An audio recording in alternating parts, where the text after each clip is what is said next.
এইচএসসির board challenge নিয়ে গত কয়েকদিন ধরে একটা প্রশ্ন প্রচুর পাইছি যে ভাইয়া আমার রেজাল্ট এই বিষয়ে ফেল এসেছে, এত নম্বর কম এসেছে, আমি এই বিষয়ে বোর্ড চ্যালেঞ্জ করেছি, আমার রেজাল্ট পরিবর্তন হওয়ার সম্ভাবনা কতটুকু, কত পার্সেন্ট, নানানবিধি কথাবার্তা। এবং অনেকে আমাদের অ্যাডমিশনের যে নাম্বার আছে সেখানেও মেসেজ করেছো, আমরা রিপ্লাইগুলো দিতে পারি না, কারণ অ্যাডমিশনটা শুধুমাত্র অ্যাডমিশনের জন্যই ওটা চালু করা, ওখানে অ্যাডমিশন শিক্ষার্থীদেরকে শুধু প্রশ্ন উত্তরগুলো দেওয়া হয়। সো অ্যান্সারটা আমি তোমাদেরকে দিয়ে দিচ্ছি যে তোমাদের কতটুকু সম্ভাবনা আছে রেজাল্ট পরিবর্তন হওয়ার। বিভিন্ন জায়গায় বিভিন্ন কথাবার্তা শুনছো, আন্দোলন নিয়ে কথাবার্তা হচ্ছে। আমি তোমাদেরকে গত একটা ভিডিওতে বলেছিলাম আমার কাছে মনে হয় না এই আন্দোলন কখনোই হবে।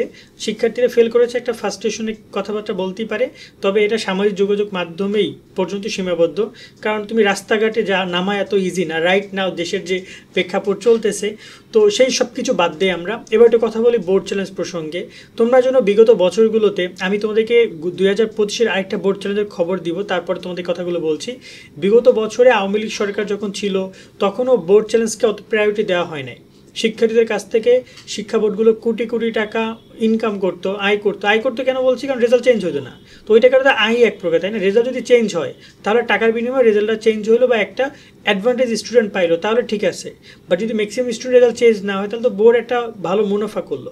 এটা 2024 পর্যন্ত কন্টিনিউ করেছে, এবং 2025 সালে তোমাদের যে ছোট ভাই এসএসসি পরীক্ষা দিয়েছিল ওদের কিন্তু বোর্ড চ্যালেঞ্জের সময়ও এই সরকারই কিন্তু খাতাগুলো দেখেছে। তো সরকার পরিবর্তন হলেও তোমার হচ্ছে যে শিক্ষামন্ত্রী বা জায়গায় উপদেষ্টা আসলেও শিক্ষা বোর্ডে যে কর্মকর্তারা আছে তারা কিন্তু আগের সেই মানুষজনই রয়ে গেছে।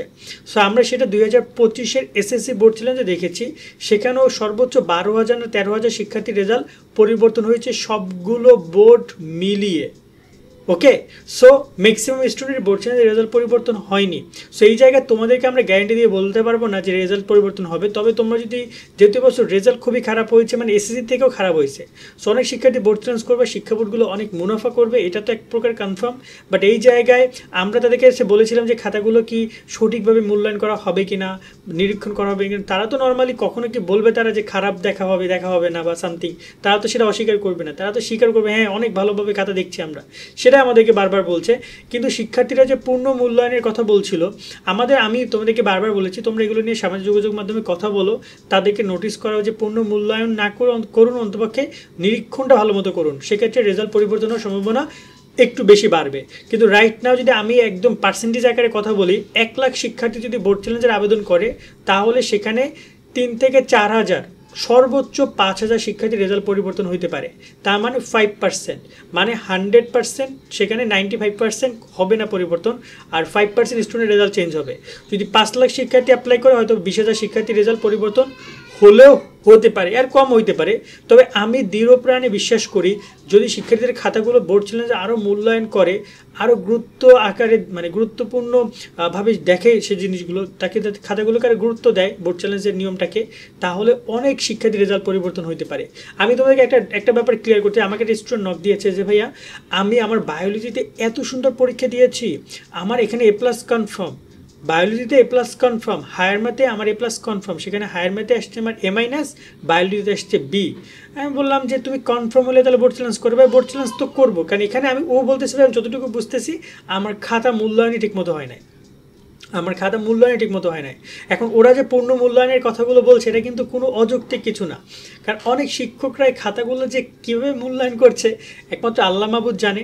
তোমাদেরকে আমি একটা ছোট্ট করে এক্সাম্পল দিই। জাতীয় বিশ্ববিদ্যালয়ের নাম তো শুনছো তোমরা, ভর্তি হবা অনেকেই। জাতীয় বিশ্ববিদ্যালয়ের অধীনে পরীক্ষা দিয়েছে, রেজাল্ট প্রকাশ করছে, দেখতে পাচ্ছে ফেল প্রায় 50% বা এরকমের 40%। পরে যখন বোর্ড চ্যালেঞ্জ করলো, যত শিক্ষার্থী বোর্ড চ্যালেঞ্জ করছে তার অর্ধেক শিক্ষার্থীর রেজাল্ট পরিবর্তন হয়েছে। কেউ 4টা বিষয় বোর্ড চ্যালেঞ্জ করছে, তার 4টা বিষয় রেজাল্ট পরিবর্তন হয়েছে। কীভাবে দেখলে শিক্ষকরা খাতাই দেখে না ঠিক করে, পরে যখন বোর্ড চ্যালেঞ্জে রিচেক করলো, পূর্ণ মূল্যায়ন করলো, দেখা গেল যে রেজাল্ট অনেক পরিবর্তন হয়েছে। আমার মনে হয় এটা এসএসসি সেক্টরে এই পূর্ণ মূল্যায়ন সিস্টেমটা আনা উচিত এবং শিক্ষার্থীদের এই অপরচুনিটি দেওয়া উচিত। কারণ একটা বছর ফেল মানে একটা সাবজেক্টে ফেল মানে একটা বছর নষ্ট। জাতীয় বিশ্ববিদ্যালয় কিন্তু তা না, 1 বছর তুমি যদি ফেল করো তুমি কিন্তু পরবর্তী বছর চলে যাবা, লাগলে পরবর্তী বছরে গিয়ে 3rd ইয়ারে গিয়ে 2nd ইয়ার পরীক্ষা দেওয়া যাবে।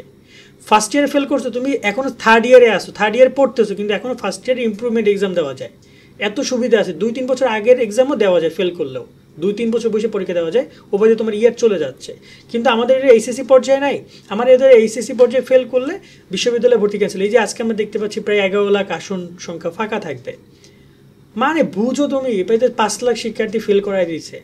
ঠিক আছে ভাই, আপনারা এই 5 লাখ শিক্ষার্থীকে থামাইয়ে রাখলেন, দমায়ে রাখলেন, ওদের রাস্তাটা একটা বছর জন্য বন্ধ করে রাখলেন।